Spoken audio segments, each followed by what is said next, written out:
সবচেয়ে বোকা স্বামী স্ত্রী কারা এটা কি জানেন? যারা নিজেদের বিচারের জন্য বাহিরের মানুষকে ঘরে নিয়ে আসে।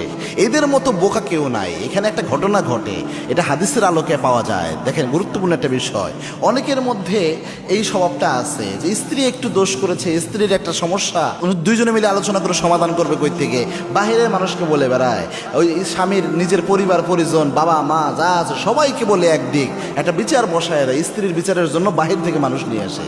অনেক মহিলার এই স্বভাব রয়েছে, নিজের স্বামীর বিচার করানোর জন্য বাহির থেকে মানুষ হায়ার করে নিয়ে আসে। এই যে তৃতীয় পক্ষ, অনেক সময় তৃতীয় পক্ষের সাথে দুষ্ট জিন এখানে যুক্ত হয়ে, ইবলিস যুক্ত হয়ে পুরো সংসারটা তছনছ করে দেয়। মারাত্মক একটা বিষয়। আল্লাহর হাবিবের একটা হাদিস রয়েছে, হাদিসটা মাথায় রেখে এই ক্ষেত্রে কাজ করবেন। বুখারীর হাদিস, আল্লাহর হাবিব সাল্লাল্লাহু আলাইহি ওয়াসাল্লাম জানিয়েছেন, ইবলিস শয়তান নিজের আসনকে সমুদ্রের উপর সমাসীন করে, এরপরে খোঁজ নিতে থাকে আজকে কোন দুষ্ট জিন কোন অপরাধটা করলা।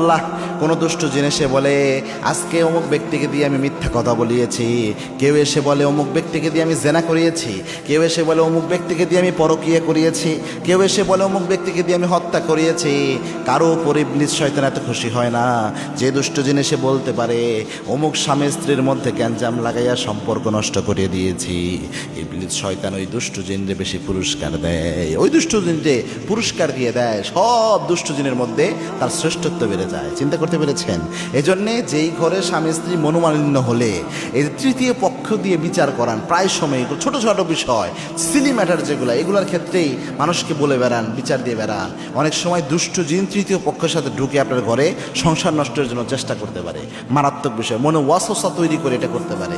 এজন্য এটা করবেন না। হ্যাঁ, অনেক বড় বিষয়, কোনোভাবেই হচ্ছে না, তখন তো পারিবারিকভাবে পরামর্শের একটা সিস্টেম আছে। তবে এই ক্ষেত্রেও লক্ষ্য করবেন যে ব্যালেন্স পার্সোনালিটি, বুঝজ্ঞান সম্পন্ন ব্যক্তি যারা সংসার জোড়া লাগানোর ট্রাই করবে, এরকম ব্যক্তিকে দিয়ে সালিশ করানো উচিত। এমন ব্যক্তিকে আনা যাবে না যে নিজেই চায় যে আপনার সংসারটা না টিকুক, পারলে আরও গ্যাঞ্জাম লাগাই দিবে। এজন্য খুব সাবধান থাকার চেষ্টা করবেন। আর ছোট ছোট বিষয় নিজেদের মধ্যে সমাধান করে নেবেন। এটাই হচ্ছে বৈবাহিক জীবনের শ্রেষ্ঠ সৌন্দর্য।